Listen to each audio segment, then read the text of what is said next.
Al final, el primer proyecto que logramos hacer. Primer proyecto que logramos hacer. Gnostius. Quiero empezar haciendo alusión al primer nombre del podcast, que a ver si lo explicas pierde un poco el sentido.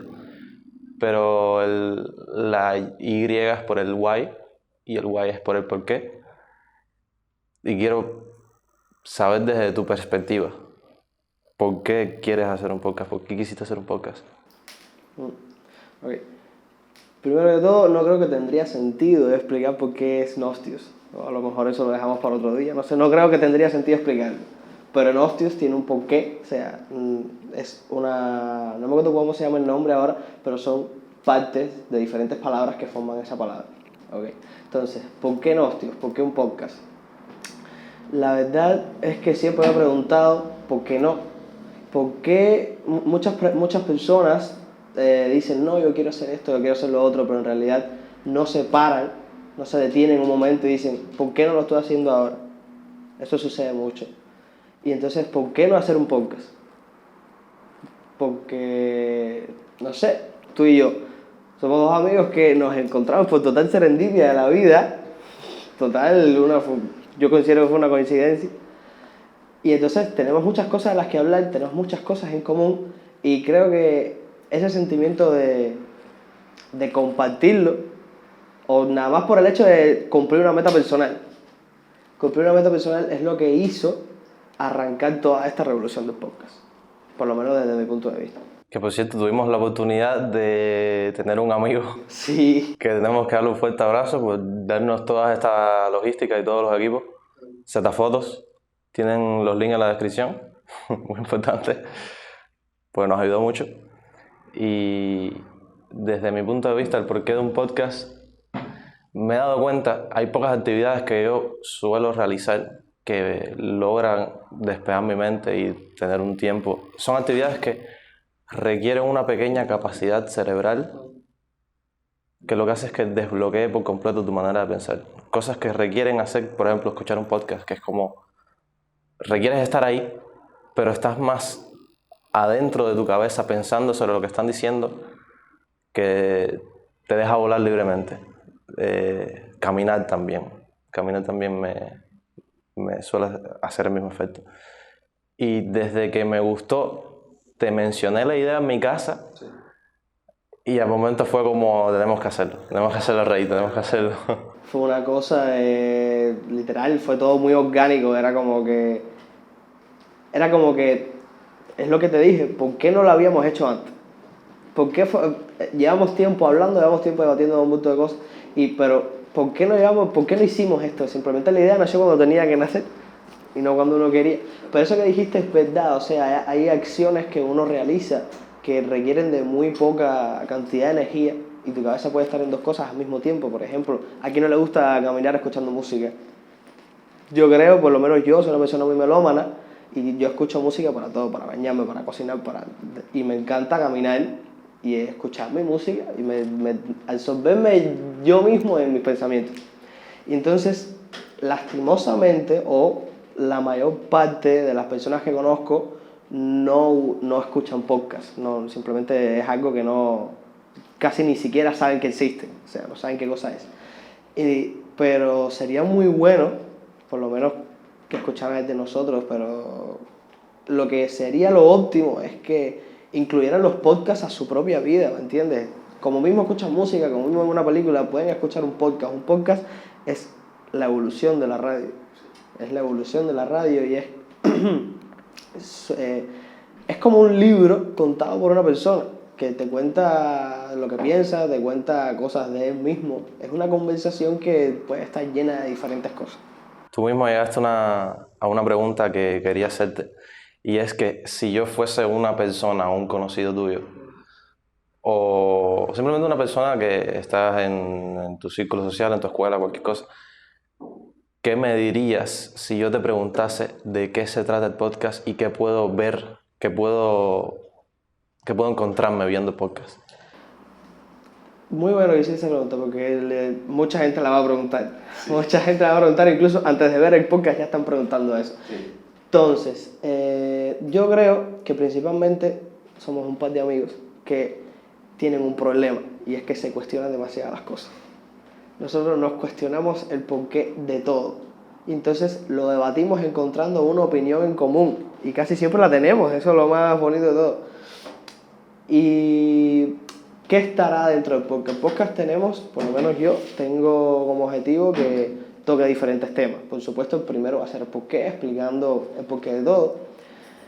Pero también queremos hablar de otras cosas, como por ejemplo de juegos, tenemos una idea también de problemas mentales, eso hay que subrayarlo, ese va a estar muy bueno. Por supuesto, no todos van a ser grabados, la mayoría van a ser solamente de audio. Pero queríamos que el primero fuese especial, que tuviese la introducción lo más profesional posible.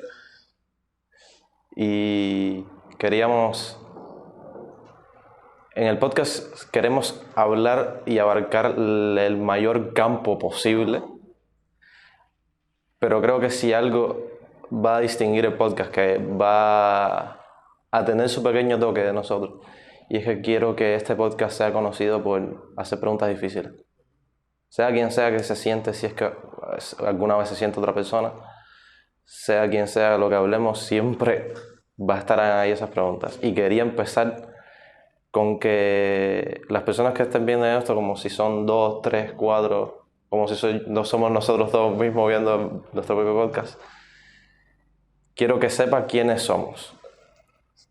Ya saben por qué hicimos el podcast, quiero que sepan por quiénes somos. Y no creo una pregunta muy difícil de preguntarte y es decirte quién eres, cómo te introduces. ¿Quién soy? ¿Quién soy? ¿Estaría decir bien mi nombre? Sí, claro. Ah, bueno, ok.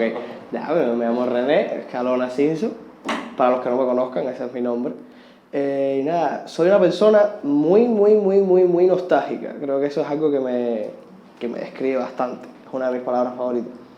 Y es que no sé por qué pienso que en otro momento donde no conocía las responsabilidades, donde no conocía los problemas, pienso que ese es uno de los mejores momentos que he vivido en toda mi vida. Por eso es que soy una persona nostálgica.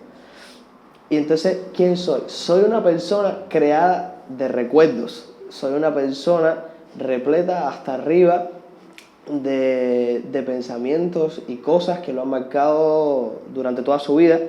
Y que si esas cosas no estuvieran ahí, si esas cosas no le hubieran pasado, como conocer a mi hermano, como tener la educación que tuve, pienso que yo no hubiera sido la persona que estaría hoy y creo que ni siquiera estaría grabando este podcast el día de hoy. Entonces soy una persona muy nostálgica, soy una persona también muy alegre, como la descripción que tenía en una página que hice, no me acuerdo, Funny Dude, Funny Life, Funny Friends, era todo muy alegre. Soy una persona alegre, con amigos alegres, con una vida alegre, o por lo menos eso trato de perseguir. También, como ya dije, me cuestiono muchas cosas. Me gusta adquirir conocimiento y me gusta también preguntarme por qué, y cuando no estoy seguro de algo digo, ¿por qué esto es así? Y hasta que no vaya hasta la raíz del problema, no descanso. Y creo que eso es algo que comparto contigo. Es lo que iba a decir, intentar describirme quién soy. Es gracioso porque eres como la perfecta contraparte de mía. Soy alguien que ha tenido una infancia muy bonita, pero que yo autorregulado mis propias cosas y he desarrollado mis propios métodos de conocimiento. Y al igual que tú, soy una persona con ansias de conocimiento, con ansias de encontrar las respuestas correctas, más las preguntas correctas que las respuestas, y con ansias de aprovechar este regalo que es la conciencia, este regalo que no sabemos quién nos lo ha dado, no sabemos por qué estamos aquí, y soy básicamente la palabra que más me describe, que ya estamos dando muchas pistas sobre el nombre. Estamos dando demasiadas pistas. La palabra que más me describe a mí es conciencia, consciousness. Que por cierto, haremos podcast también en inglés para habla anglosajona. para seguir conociéndonos, quiero preguntarte, ¿cuál es tu sentido de la vida? Ok. Empezamos con las preguntas difíciles. Ok, sentido de la vida. Tú me contaste el tuyo, que por supuesto lo vas a contar ahora, y lo compartí mucho, porque tiene sentido, ¿me entiendes? Y es algo que... Pero yo creo que sería importante preguntar el sentido de la vida en general, el sentido que yo tengo para mi vida, porque la vida es la vida. O sea, fíltrame un poco más la pregunta. ¿Cuál tú crees que es el objetivo por el que cada uno de nosotros está aquí y, y vive? Ajá, entiendo. Okay. El objetivo es básicamente de por qué estamos aquí, por qué la humanidad es humanidad, por qué hemos logrado tener esta conciencia y qué queremos hacer con ella, por lo menos desde mi pensamiento. Exacto, no tiene que ser en un punto de vista científico o comprobable, simplemente lo que tú crees que tiene sentido de hacer aquí. Exactamente. Entonces, yo creo principalmente que la felicidad es efímera. La felicidad, uno sí se siente alegre, pero en realidad esa felicidad yo creo que dura muy poco. Tú sientes alegre y ya después lo que estás entre risas, estás con personas que quieres, pero en realidad a lo largo de toda tu vida, ¿cuántos momentos tú puedes ser feliz? Sí. ¿Entiendes? Entonces, yo pienso que por ser racional, un 40% de tu vida tú estás en un estado de piloto automático, en el que simplemente haces las cosas sin sentir absolutamente nada. Simplemente funcionas, haces tus funciones vegetativas, tú vas al baño, tú comes, haces todo eso, pero en realidad no eres feliz haciéndolo. O puede que sí lo seas, pero no te das cuenta. Entonces yo creo que para mí el sentido de la vida es encontrar esa felicidad en todo lo que hagas, es encontrar como placer, es dar el máximo de ti en tu vida, en vivir. Maximizar la cantidad de tiempo en la que somos felices. Exacto, es maximizar la cantidad de tiempo en la que somos felices. Porque esa felicidad dura muy poco, por lo menos desde mi punto de vista. Y yo creo que lo importante sería buscar una manera de que esa felicidad dure lo máximo posible. Porque solamente teniendo una vida feliz, supongo, es una vida que habría valido la pena. Por lo menos así es como pienso yo. Muchas veces, pues si tiendo, aunque no estemos en un podcast siquiera, tiendo a preguntarle a las personas cuál es su sentido de la vida. Y muchas veces me he llevado respuestas como que son respuestas propias. Y he intentado pensar todo este tiempo sobre un sentido de la vida que exceda en sí tus prioridades personales o lo que creas que deberías hacer otro humano. Y me he preguntado si compartimos sentido de la vida nosotros, los animales, la vida en sí, las plantas, los animales, personas, seres sin conciencia. ¿Qué compartimos nosotros? Yo soy una persona que nunca he tenido una crisis existencial, pero nunca he dejado de hacerme preguntas existenciales. Y una de ellas ha sido el sentido de la vida. Y hasta hace un tiempo tenía un concepto en el que creía que estaba de acuerdo con ello. Y es que el sentido de la vida es mantener la vida viva. El sentido de la vida es luchar para seguir vivos. El sentido de la vida es mantener la vida, la ínfima vida que aparenta tener el universo, la poca probabilidad de vida que aparenta tener el universo. Y es esa candela, esa vela de vida en el vacío cuarto oscuro, evitar a que se extinga. Y estuve de acuerdo con eso durante un tiempo, hasta que empecé a indagar más, a descubrir más. Y me di cuenta de lo común que es la vida en sí.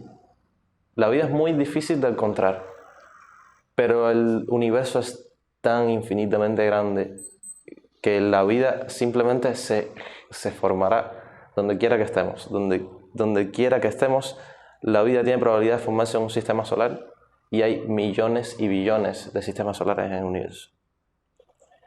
Con tanta vida y con tanta vida pudiéndose crear, ¿qué sentido tiene intentar mantenerte con vida? ¿Qué sentido tiene que nos intentemos mantener con vida, que la humanidad se intente mantener con vida cuando se va a crear vida y probablemente se podrá crear vida inteligente? Y eso me lleva a pensar, ¿qué nos diferencia a nosotros de los otros tipos de vida? ¿Qué nos diferencia a nosotros de las millones de especies que han existido en el planeta Tierra? ¿Qué nos diferencia a nosotros de posiblemente otras civilizaciones menos avanzadas? Y ahí está la respuesta de la palabra que más me define a mí, y es la conciencia.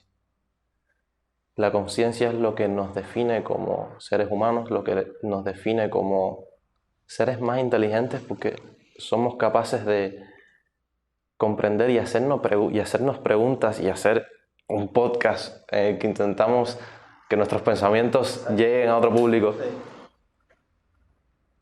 Y es la conciencia lo que nos diferencia. Y cambié el concepto y me di cuenta que la vela no se trataba de vida, sino que la vela se trataba de conciencia. Una vela de conciencia en un vacío oscuro. Y que el objetivo de la vida es propagar la conciencia, hacer que la conciencia perdure. Citando palabras de Elon Musk, scale the scope of human consciousness, y es aumentar el campo, aumentar el lente, el campo y la escala de la conciencia humana. Y ese para mí es mi sentido de la vida.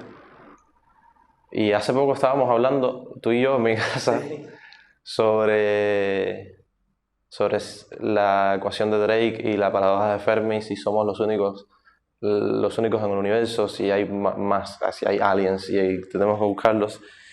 Y puse una hipótesis en mi Twitter que era, quizás estamos solos en el universo y quizás nuestro trabajo es esparcir la conciencia en todo nuestro universo y plagarla de ello. Ese es mi sentido de la vida. Dijiste algo también ahí de último con la paradoja de Fermi y lo que pusiste en Twitter, y es que, ¿qué es lo que pasa? Nosotros no, por lo menos con lo que respecta al espacio, y es que tenemos tan poca información y al mismo tiempo tenemos mucha de lo que conocemos, por supuesto, pero tenemos tan poca información que cualquier cosa que se piense que se pueda convertir en una teoría, pero que no se pueda refutar, ¿entiendes? Porque no tenemos la información posible para decir esto no es así, esto no sucede. Puede ser una vía factible, ¿me entiendes? Por ejemplo, eso de que quizás seamos las únicas seres vivos conscientes, como lo que tú dijiste. Quizás seamos los únicos seres vivos conscientes y nuestra función es esparcir la conciencia por todo el universo. Quizás sí, quizás no. Tú no tienes información suficiente para decir si eso es real. Eso es una cosa que quería plantear. Y lo mismo pasa con el hecho de que existan o no extraterrestres. Yo pienso que eso es otro tema que vamos a cambiar ahora. Yo pienso que si de verdad existieran extraterrestres, ya habrían creado o ya habrían hecho un contacto directo. Eso es lo que pienso yo. Supongamos que sean extraterrestres con inteligencia mayor que la nuestra, con todas sus capacidades para viajar entre espacios, entre mundos, etcétera, etcétera, etcétera, etcétera. Pero yo pienso que si de verdad existiría, como todas las personas ven a los extraterrestres como una nave que viene a invadir la Tierra, ya hubiera pasado. Si no es así, si no hubiera pasado como no pasó, por supuesto siempre están estas personas que dicen no, yo vi un ovni, no, toda esa histeria colectiva que no sabemos de memoria. Si que no ha pasado, está la otra contraparte, que es que a lo mejor los extraterrestres no tienen un nivel de inteligencia mayor que nosotros. Y simplemente son un organismo con vida como nosotros, que a lo mejor en este momento es que están tratando de salir al espacio. A lo mejor en este momento es que empieza su carrera espacial y empiezan a colonizar otros planetas o simplemente visitarlos. A lo mejor están en la etapa medieval, a lo mejor no tienen tecnología. Es verdad, es una vida que existe en algún lugar del planeta, pero que simplemente no tiene la inteligencia necesaria para, por lo menos en este momento, para salir y conocerlos. ¿Entiendes? Entonces, mucha gente piensa, ¿no?, que los extraterrestres y siempre los ven como seres súper inteligentes, pero si no se ha dado la oportunidad de un contacto directo, ¿por qué lo vas a ver como un ser súper inteligente? Te pregunto. Hay demasiadas variables en cuestión. Exacto. Y la mayor probabilidad es que si no nos han contactado es que o no están lo suficientemente cerca para hacerlo o no son lo suficientemente desarrollados tecnológicamente para hacerlo. Ahora aquí yo haría un corte y hablaría de esto. Una pregunta que quería aclarar en el podcast. Conversando con unas amistades, me preguntaron si el podcast iba a tener un día en específico en el que emitir episodios. Y me daba consejos de que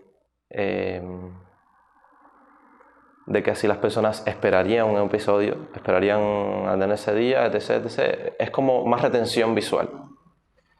Y yo creo que en la situación que estamos es bastante flexible los días que podamos subir episodio o no.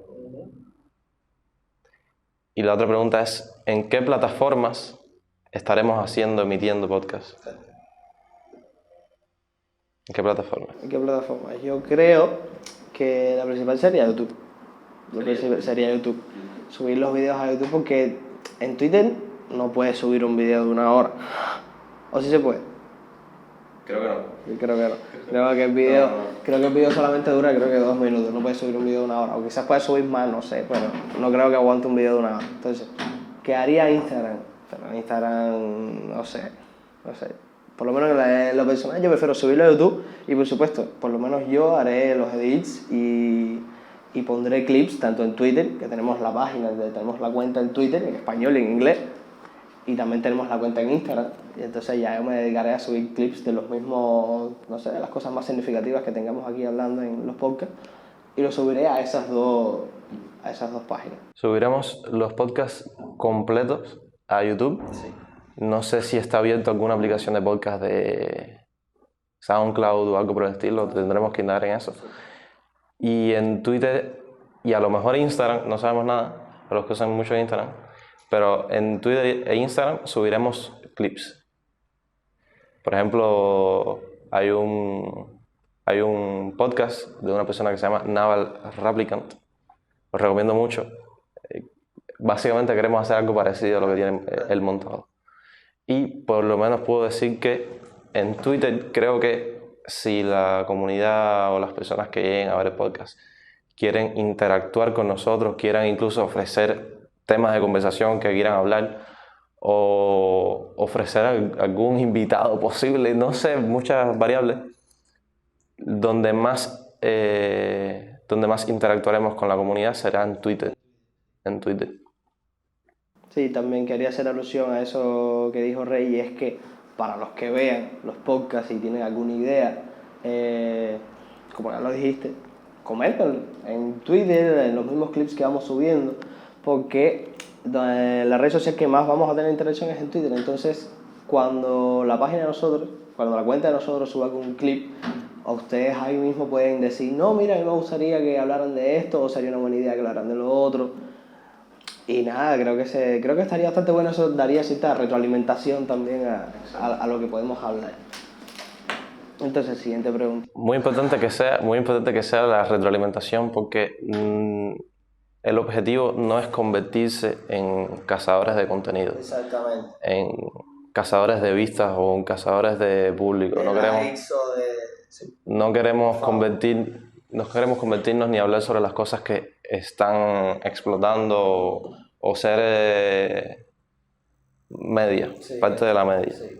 Entonces, serán bienvenidos temas que nos pregunten, pero siempre nosotros haremos lo que nos dé la gana prácticamente.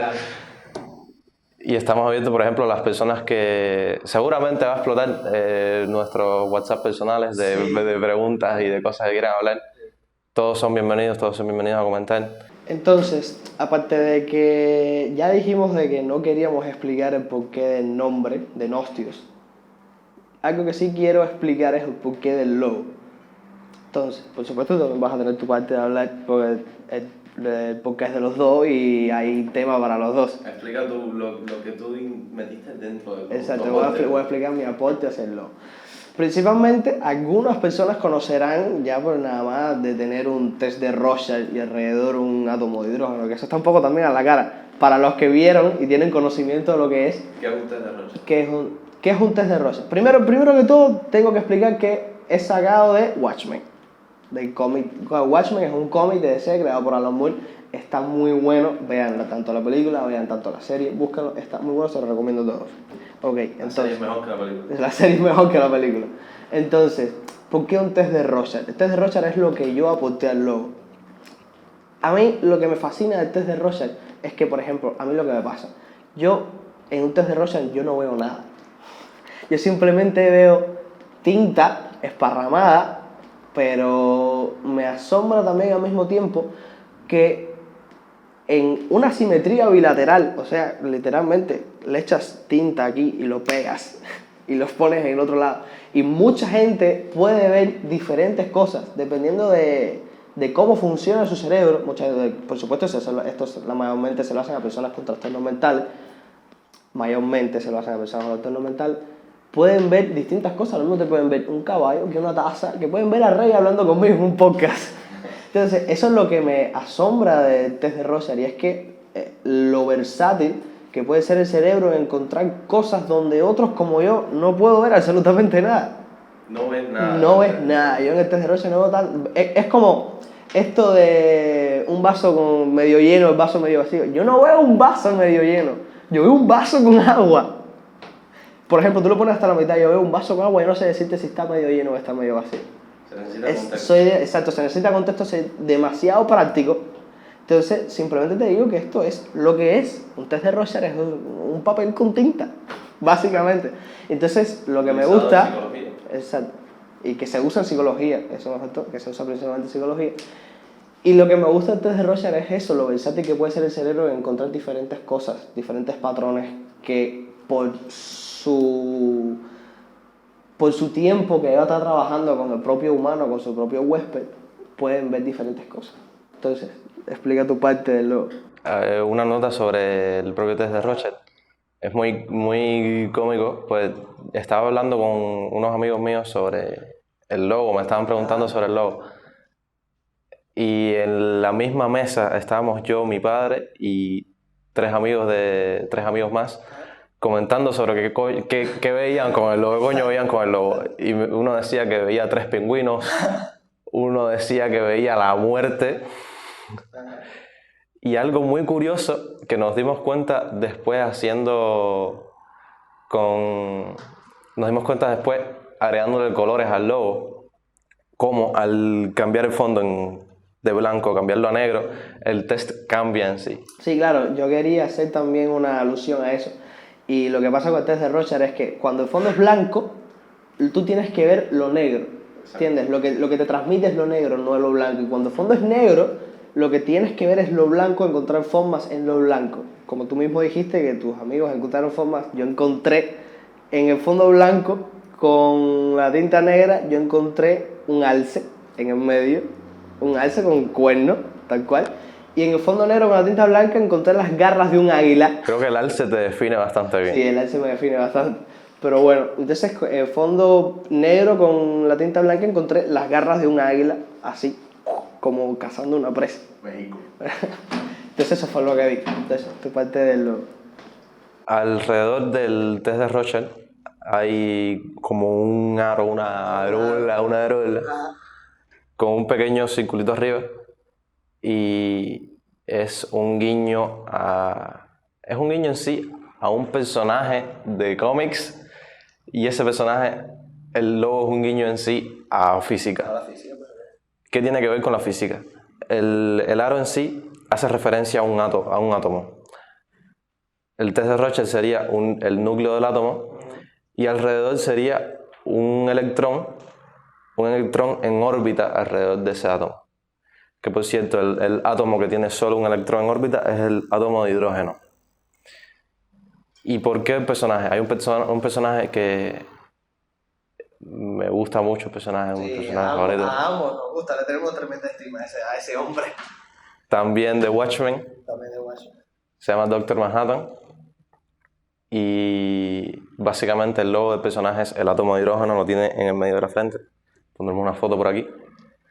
Y me gusta la frase que dijo que decía. Sí, que la pusimos. La pusimos. Fue lo primero que pusimos. Lo pusimos, publicando el logo de nuestro podcast, pusimos lo mismo que decía él y decía, si tengo un logo sería algo que yo respeto. Y ahí está mi ilusión a la física que me encanta y a un personaje que me encanta. Entonces, te quería preguntar, porque mucha gente también me lo ha preguntado y he tenido que buscar en Google, porque, por supuesto, no conozco.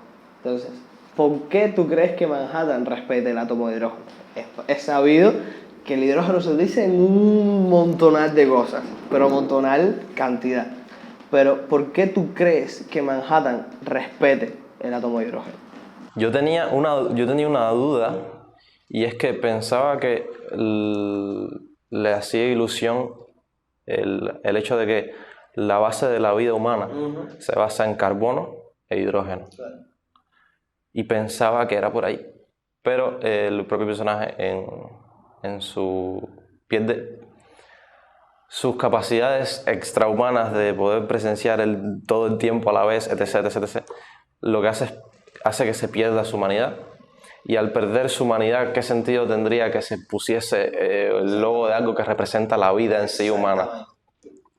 Y llegué a la conclusión de que simplemente es porque el átomo de hidrógeno es el átomo más sencillo que existe. Es el átomo que encima compone la base de la vida, que es el agua, y que encima es la base del universo, de los elementos más comunes de encontrar en el universo, está el hidrógeno, y es el más sencillo de hacer. Esa es supongo que es porque ni siquiera Alan Moore ha hablado de Dr. Manhattan. Y yo quería preguntarte, tú me diste la idea de hablar en el podcast de psicología. Y tengo personas muy cercanas relacionadas con la psicología. Y me dijo como que me avisó de que es algo muy complicado de tocar.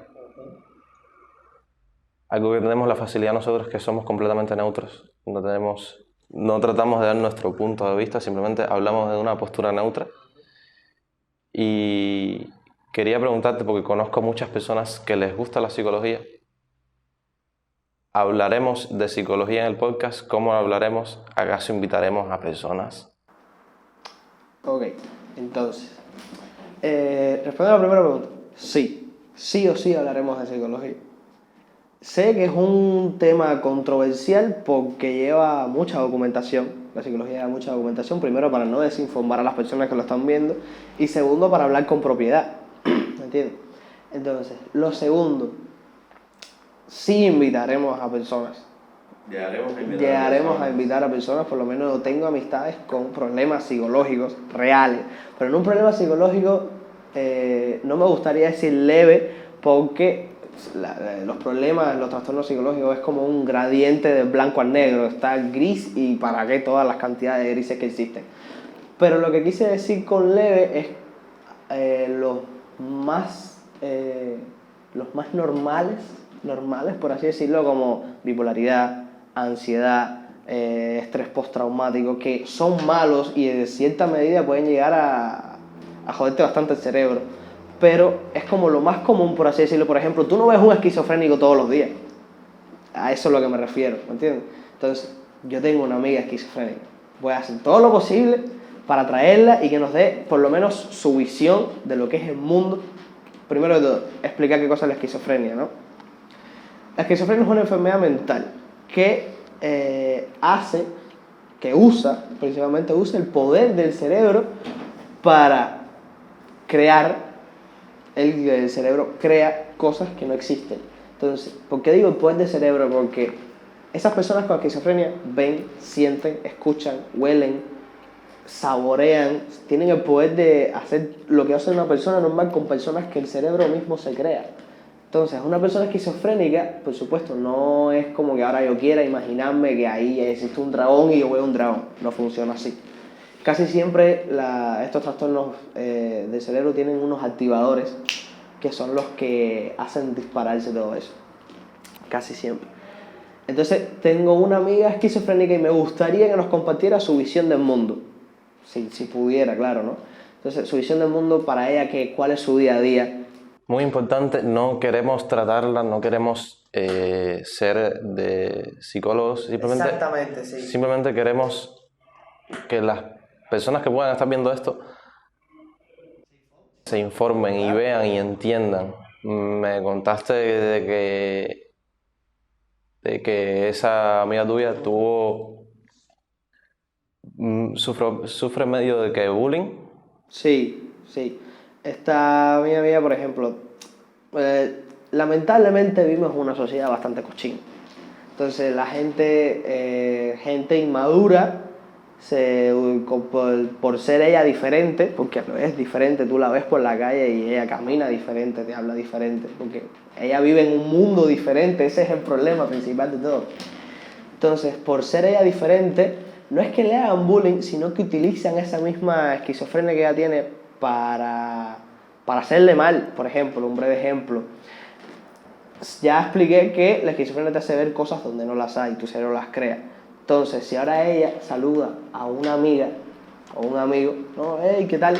Entonces, el amigo sigue su camino y no la saluda. Esa persona con esquizofrenia se pregunta si lo que acaba de ver es real. Entonces, estás como que deteriorando su estado mental al no hacerle caso cuando tú eres real. No sé si me hice llegar al punto. Entonces, ese es el bullying que sufre ella. Porque, por supuesto, siempre están las personas empáticas, porque es un problema bastante grave. Entonces, ahí es cuando nace la empatía y todos dicen, contra pobrecita, tiene este problema, no vamos a hacerle tanto bullying. Pero si hay personas que son extremadamente inmaduras y no sé por qué lo hacen, pero bueno, entonces usan ese problema de ella para, no sé, para hacerse unas gracias o hacerse unas risas, y eso está sinceramente muy mal.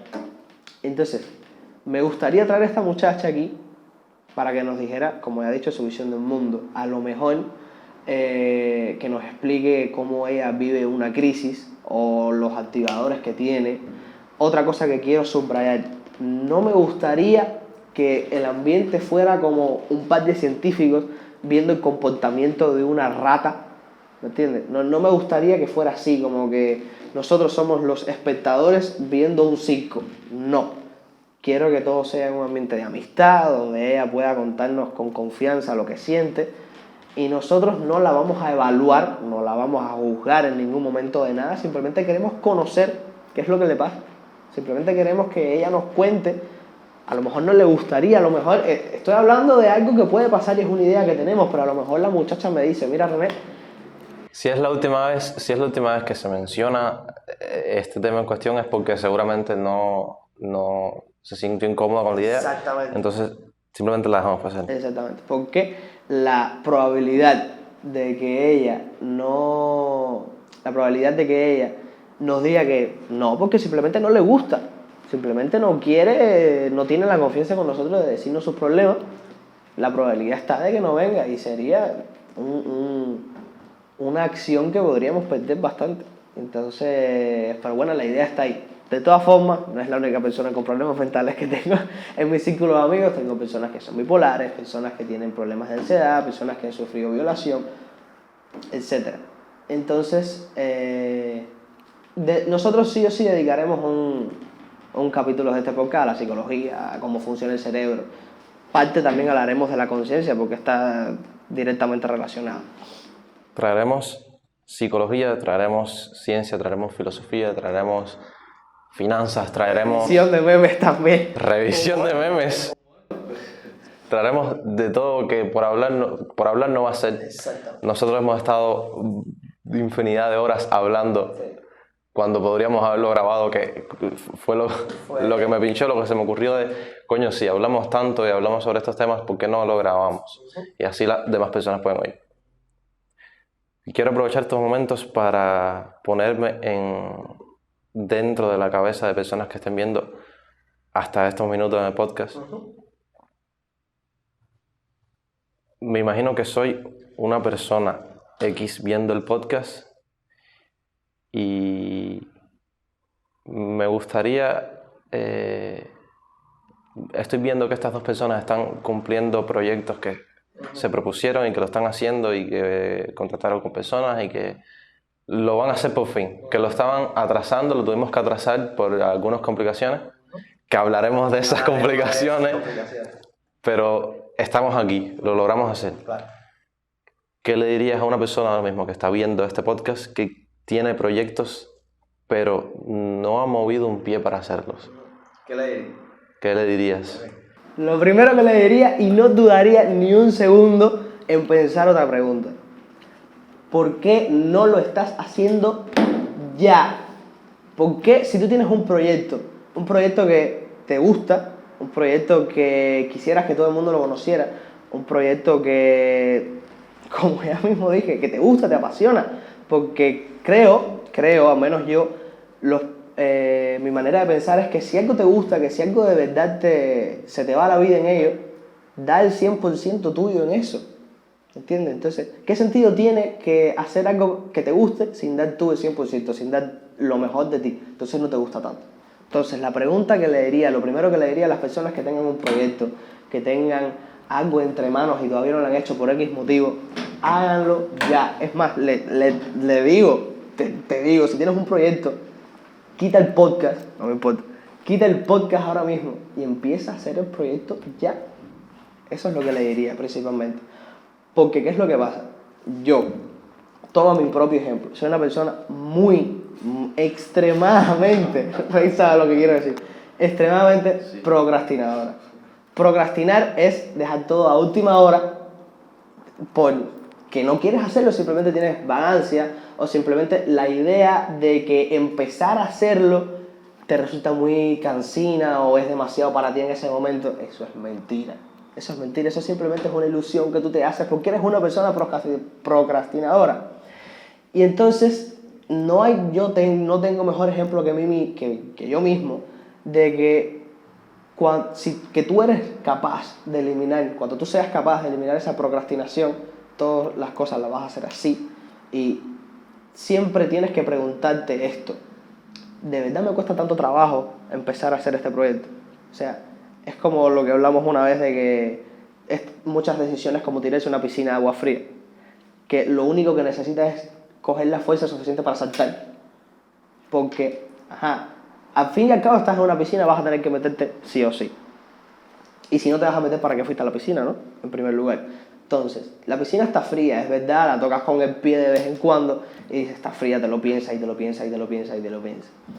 Pero al final todo se resume en esa fuerza, en esa emoción de saltar a la piscina, porque una vez que tú estés dentro de la piscina, sí, el agua está fría, pero te vas a acostumbrar sí o sí. Hasta que salgas, no sientes el frío y no te incomodas, pero estando dentro, tú dices, pues no estuvo tan mal. Entonces, lo único que tú tienes que hacer es recoger todas tus fuerzas, centrarlas en un arranque y empezar a hacer las cosas que tengas pendientes. Cuando digo cosas que tengas pendientes o proyectos, digo problemas en tu casa, problemas personales, proyectos que quieras hacer, cosas que tengas que estudiar, todo. Cuando digo eso, lo digo todo. Hay dos metodologías diferentes sobre la productividad y es que seguramente se identificarán con alguna de las dos, y es que hay personas que son productivos por como inyecciones de inspiración random, inyecciones de inspiración al azar, en las que un día dices, estoy muy inspirado y tengo ganas de ser productivo y tengo ganas de hacer cosas. Así funciono yo, mayormente. Exacto. Y el otro tipo de personas, que es como funciono yo, y son personas que su metodología es más planeada, es más programada, es más sistemática. Es como que tienen una agenda y dicen, este día voy a hacer esto. Y por lo menos yo tengo una maldición, podría decir, que es bastante profunda. Pocas personas saben de esto, pero a lo mejor hay alguien ahí que se identifique. Y es que tengo algo dentro de mi cabeza que me dice tic-tac, tic-tac. Estás perdiendo tiempo y el tiempo está pasando. No es que estés perdiendo tiempo, sino que el tiempo está pasando. El tiempo es la divisa más dura que hay, la divisa más costosa que hay. Y por el simple hecho de tener eso en mi cerebro y decir que estoy perdiendo tiempo es lo que me obliga a actuar, que es una de las pocas cosas buenas que tiene esta maldición. Y si hay personas, y yo recomendaría que las personas que actúen por impulsos inspirativos, que quiero escribir y escriben 80 páginas en un día, pero dejan de hacerlo hasta que venga otro más de inspiración. El problema es que no sabemos cuándo te entrará esa inspiración, cuándo te entrará esa ganas de productividad. Entonces, intenta, si eres una persona así, intenta programarte. Es algo muy bueno programarte. Intenta decir, hoy en la noche, la última hora antes de dormir, escribiré. Y lo intentas hacer. Y hay un método que, por ejemplo, a mí fue lo que me hizo incluso empezar a tender mi cama desde hace un tiempo. Y es que escuché una vez que me dijeron, empieza el día con acciones de victoria, con acciones victoriosas, acciones que el cerebro te recompense con serotonina. Acciones simples como tender la cama. Coño, tendí la cama, me siento orgulloso de eso. Y eso va creando una bola de nieve que te hará más productivo día a día. Y para las personas que no simplemente que tengan proyectos, que quieran hacer las cosas, como tú mismo dijiste, cierren el podcast si hace falta. Cierren todo, háganlo, pónganse a hacer las cosas, porque conozco a muchas personas que tienen proyectos en mente y me acuerdo de una conversación con una persona que me mencionó todos los proyectos que quería y yo le mencioné, yo le escribí, ¿y qué estás haciendo para cumplirlo? Y me dijo que eso le hizo clic en su cabeza y fue como, estoy perdiendo mi tiempo. Quiero decir que este podcast empezó como un hobby, algo que nos gusta hacer. No es que queramos ganar dinero a través de esto, ni nada por el estilo. Empezó totalmente como un hobby para buscar personas como nosotros, o buscar personas que les interesen los temas que hablamos aquí. Y quiero hablar de no lo difícil, porque fue bastante sencillo, entre comillas. Pero incluso iniciamos las redes sociales antes de subir los primeros podcasts y cuando dijimos que íbamos a tener el primer capítulo, se tuvo que cancelar durante un par de días. Un par de días, durante mucho tiempo. Unos días muy distintivos. Y creo que se puede hablar aquí. Sí, vamos a hablar de eso. ¿Por qué prolongamos un poco más este proyecto? Ok, entonces, primero que todo quiero superar el hecho de que fui yo el procrastinador, el que lo deja todo para último minuto, el que empezó la revolución de vamos a hacer el podcast, ¿qué nos detiene? ¿Me entiendes? Fue en una piscina que estuvimos, entonces no sé por qué me levanté en una cascada de ganas por ser productivo y dije, ¿por qué no estamos empezando a hacer el podcast ya? ¿Qué nos detiene? ¿Qué tenemos en contra que nos impide hacer el podcast? Nada. Entonces fue cuando empecé a hablarte, y entonces la creación del logo, todo fue muy orgánico. Sabíamos que iba a ser en blanco y negro, sabíamos que iba a ser The Watchmen. Lo que se demoró un poco fue el nombre. Pero bueno, ya cuando teníamos el 50% del podcast creado, el otro 50% es hacer todo esto, supongo, ¿no? Que hicimos ya las 2 páginas, que hicimos las cuentas tanto en Twitter como en Instagram, que ya teníamos a todos los contactos de WhatsApp ya listos para empezar. A mí me llaman para el servicio militar. Y entonces me llaman para pasar la previa.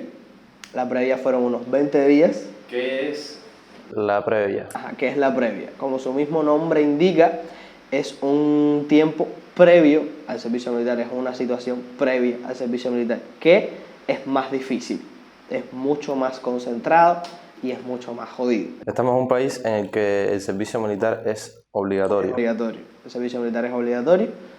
¿Y cuál es el problema? En esta previa, por lo menos la pasé... Yo fui con una idea en la mente para esta previa.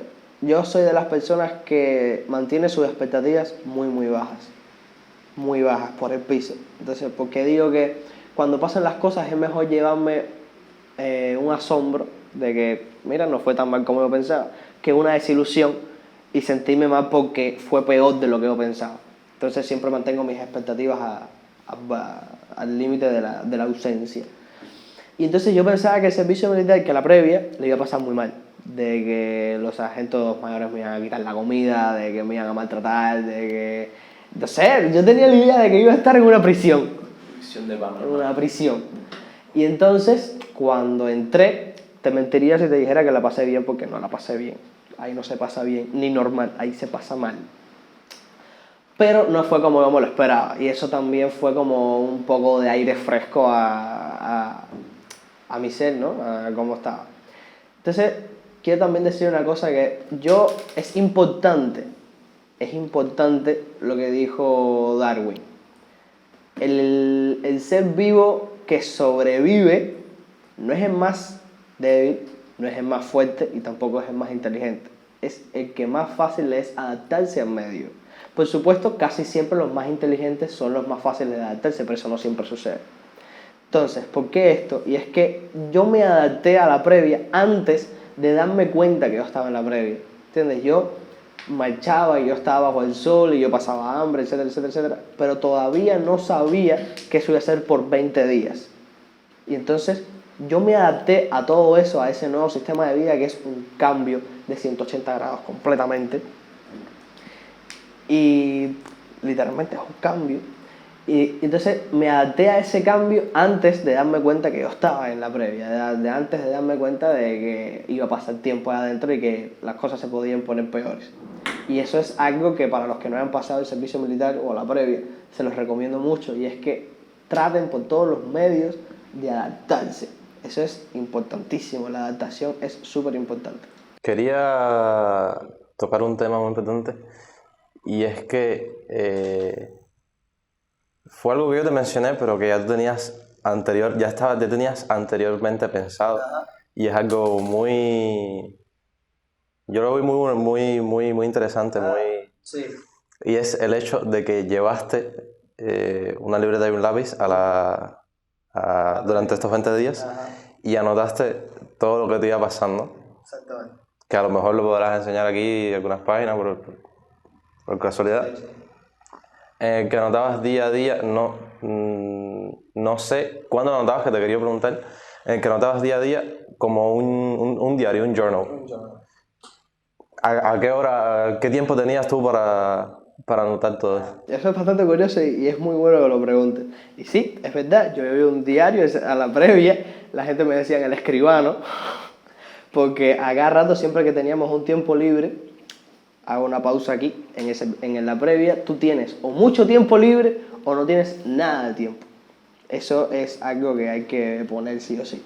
Y pasa porque estás de marchadera en marchadera, después vas al almuerzo, después más marchadera, después con el fusil, etcétera, etcétera, etcétera, y no tienes tiempo, y cuando vas a dormir, que es el horario de sueño, tienes sueño y no tienes tiempo. Muchas veces llueve, etcétera, etcétera, por ciertos motivos tienes todo ese tiempo que le dedicas a marchar y le dedicas a estar bajo el sol, estás en el sótano o estás en otro lugar, entonces tienes demasiado tiempo libre. Esa era la pausa. Ahora, sí, llevé un diario y escribía en el tiempo que yo tenía para escribir. Entonces yo llevé un portamina, llevé una goma y empecé a escribir ahí. La primera página la escribí antes de empezar el diario. O sea, el diario empieza yo saliendo de una casa en la playa que estaba contigo, tal cual. Una despedida emocional. Sí, una despedida emocional. Y entonces no sé por qué el poder que tienen las carreteras, tienen un poder inimaginable para tocarte esa fibra de inspiración. Y entonces yo empecé mi diario en el teléfono porque no tenía una libreta a mano y empecé a escribir el primero. Lo empecé el 2 de mayo. Yo empecé la previa creo que el 5 o el 4, no, creo que fue el 4.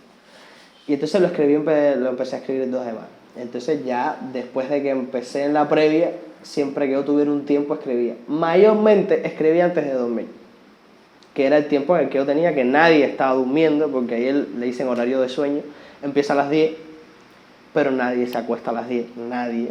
No sé por qué, te pasas todo el día trabajando bajo el sol, con tremendo cansancio, tienes sueño por el día, pero cuando vas a dormir, que estás arriba de la cama, no tienes sueño.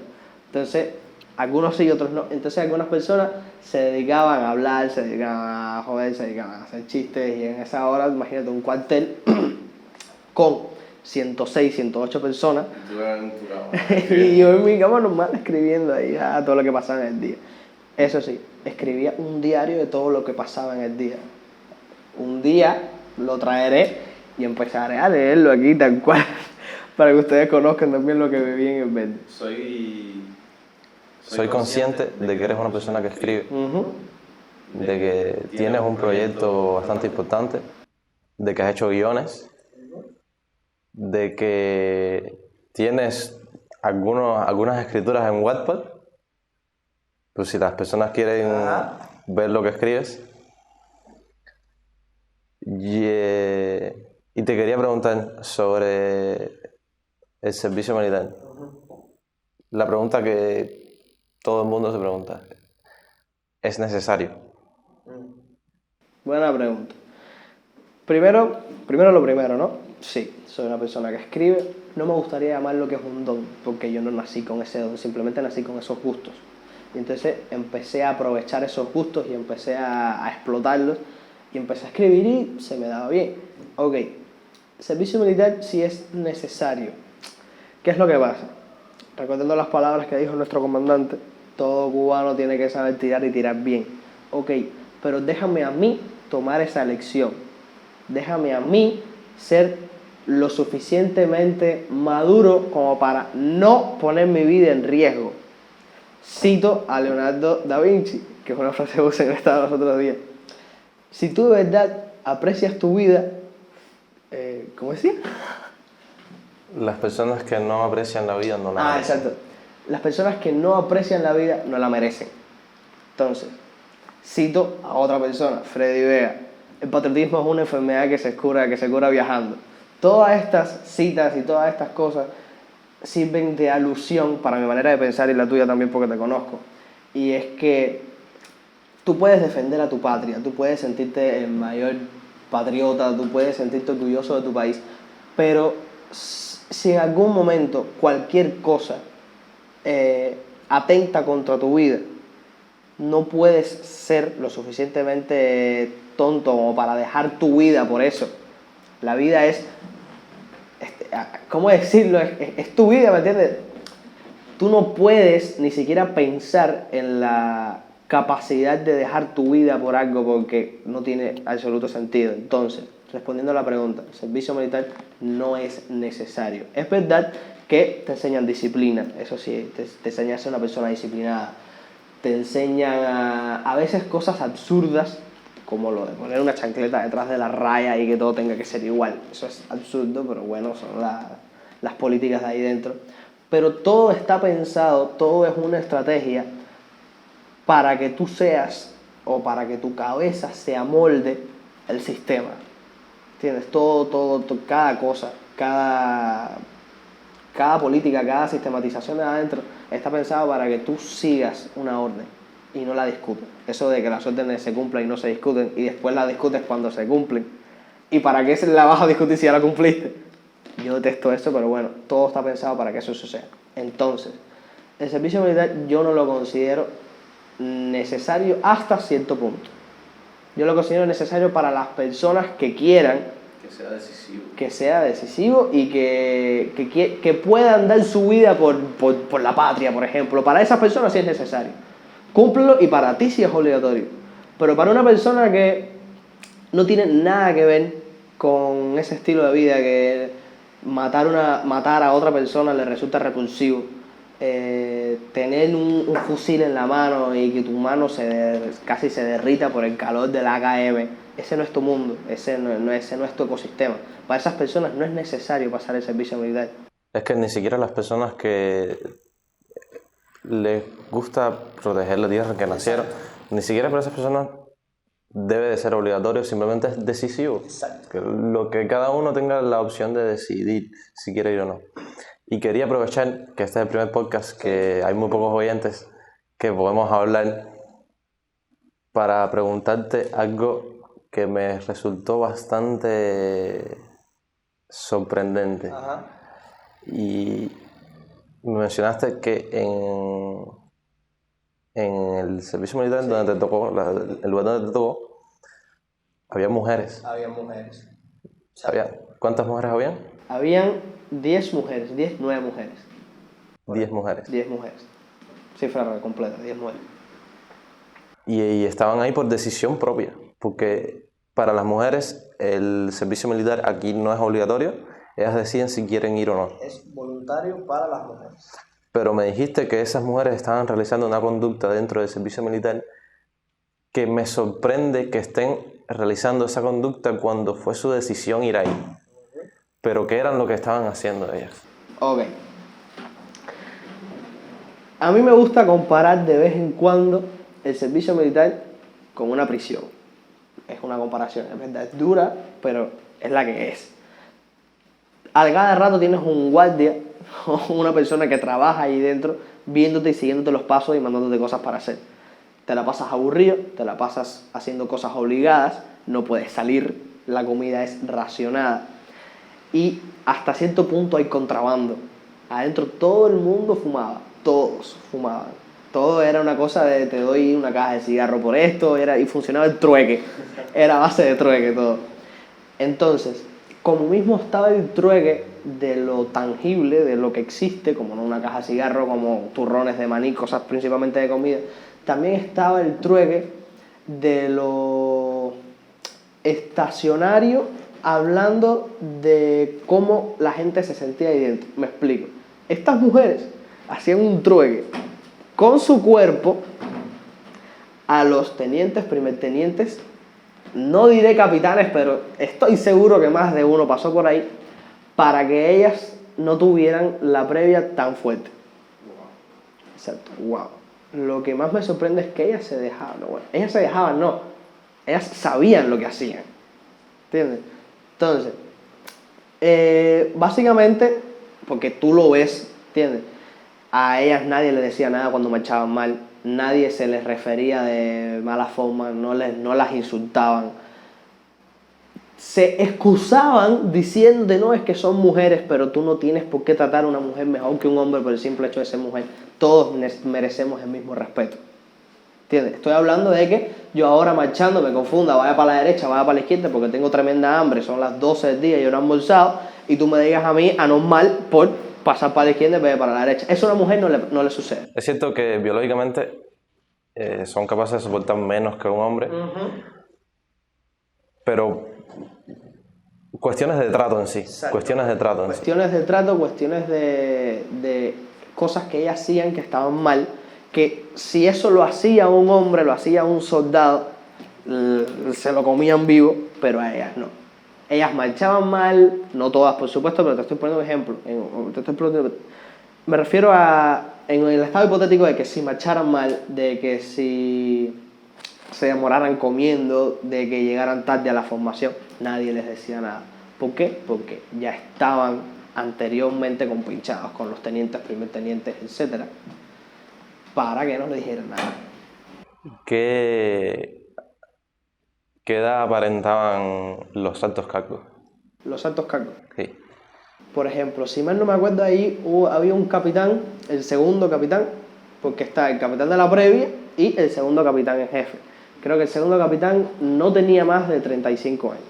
35. No tenía más de 35. Mínimo 35, no, máximo 35. Máximo 35. Y el más viejo era un primer teniente que estaba ahí con el capitán, quizá un poco más viejo, pero todos los demás tenían menos de 30 años. Los sargentos mayores y sargentos instructores, que son los que van por encima de nosotros, o sea, en la escalera escalonada de cargos están los soldados, el cuartelero, que es el que también son soldados, pero tienen el cargo de cuartelero y se va rotando, que son los que se encargan de cuidar el cuartel. Está el sargento de cuartelero, que es el que se encarga de darle mandatos a los cuarteleros, que también va rotando entre los soldados. Cada soldado tiene la oportunidad de ser sargento cuartel. Y por arriba del sargento cuartel está el sargento instructor, que son las personas que trabajan ya ahí, que cobran, que son los que te tratan mal. Algunos sí, otros no. Estoy siendo general porque la mayoría te trataba mal.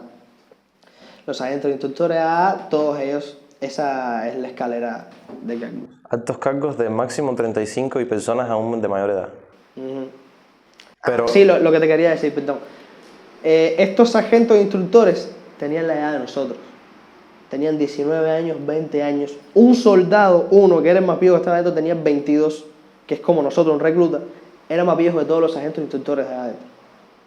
O sea, esto pasa porque las personas que no lograron coger una carrera, los muchachos como nosotros no lograron coger una carrera, pasan el segundo año siendo sargento instructor y no sufriendo el servicio como tal. ¿Entiendes? Como tienen que pasar 2 años de servicio, el segundo lo pasan mandando en vez de que lo manden a ellos. Entonces eso se le llama ahí dentro reenganchar. Y entonces por eso es que muchos sargentos instructores tienen casi la edad de nosotros.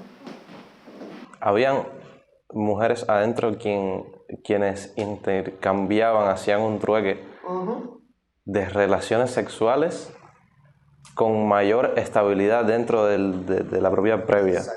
No eran todas, no todas las hacían, no te estoy diciendo que las 10 lo hicieran, Exacto. porque eso sería generalizar y eso está mal, pero sí lo hacían. Pero, ¿qué edad tienen? ¿Qué edad tienen ellas? Había una que era mamá, que era madre. Eso es otra cosa importante. La mitad de mi compañía, pero mi compañía eran pocos, éramos unos 29, la mitad tenía hijos. Con 18, 19, 20 años, los muchachos tenían hijos.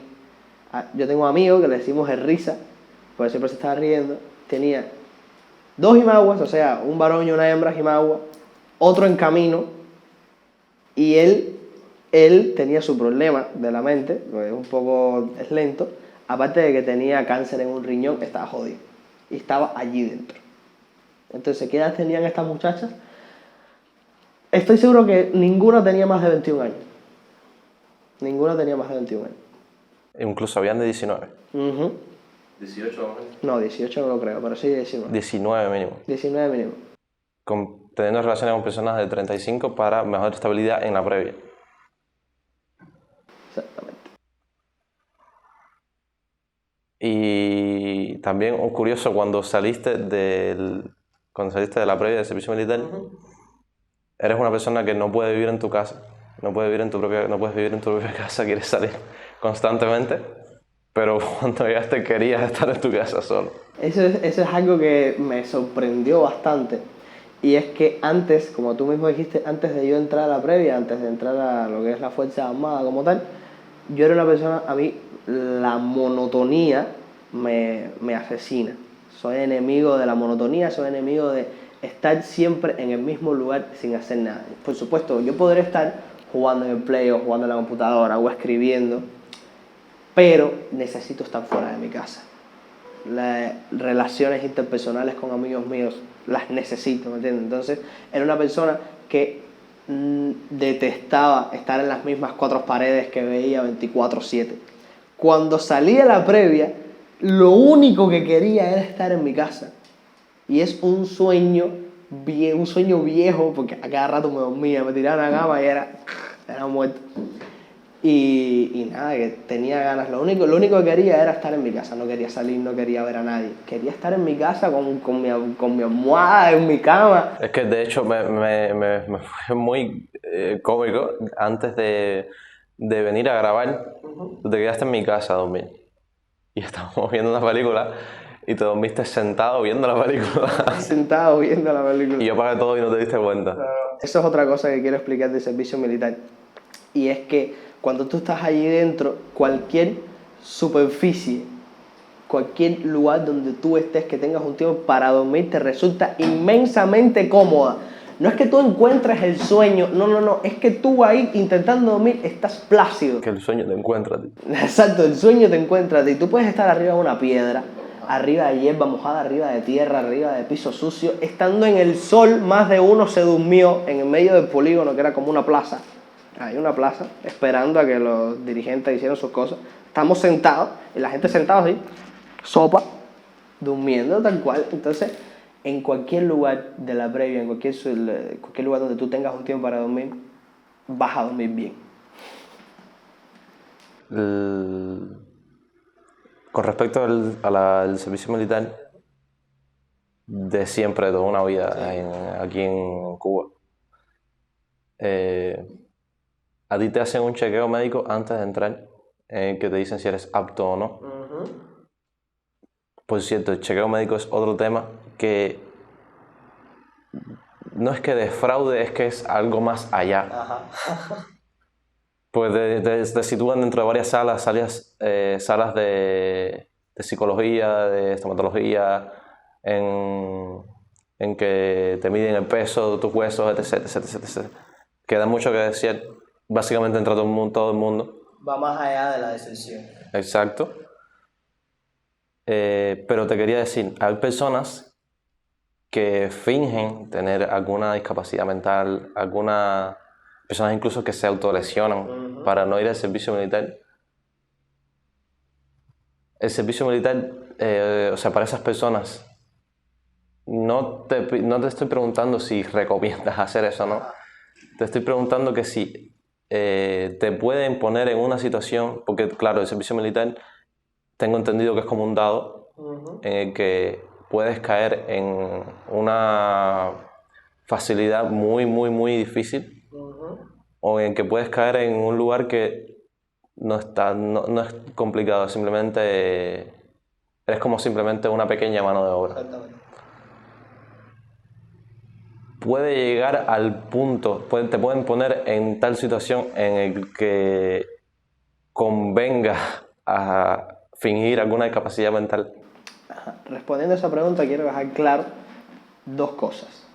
La primera, esas personas que se autolesionan, no hablo de las que fingen tener una discapacidad mental, las que se autolesionan. Si tú tienes el valor suficiente de hacerte daño, ¿cómo tú no vas a tener el valor suficiente para pasar la previa? O sea, si tú aguantaste un pie roto, un brazo roto, lo que sea, tú vas a pasar la previa encantado de la vida. Tú no vas a pasar tanto trabajo como el dolor que te pueda ocasionar un pie roto. Eso es algo que la gente no se pone a pensar. Deberían cuestionarse más de lo que podrían aguantar ahí dentro. Como tú mismo dijiste, el servicio militar es a pura suerte, porque no te puede tocar en un lugar acomodado que en un lugar donde pasas trabajo. Pero imagínate. Con respecto a eso, yo pasaré mi servicio en un lugar acomodado, por ejemplo, tengo pura suerte. Pero hay quienes no. Y así es como suceden las cosas. Tú muchas veces no puedes controlarlo y así es como... Yo creo que sería una de las mayores... Una persona con tener tanta... No tener tanto miedo, sino estar tan consciente del tiempo que pasa. Creo que sería para mí una tortura literal y completa estar tanto tiempo allá adentro e intentando ver cómo puedo convertir ese tiempo en algo productivo. Esa es otra cosa que pasa mucho allí dentro, y es que cuando tú tienes constancia del tiempo que pasa y ves que el tiempo no te pasa y que el tiempo que te pasa lo estás desaprovechando, no lo usas en nada y te aburres, me hace pensar en, ¿de verdad es necesario tanto tiempo dentro del servicio militar? 1 año, 2 años, ¿por qué tanto tiempo? En un mes ya yo sé, tengo conocimiento de todas las cosas que necesito para defender a mi país. Ya más, es suficiente con eso. Entonces no sé por qué se demoran tanto 1 año, 2 años. Keep the light of consciousness.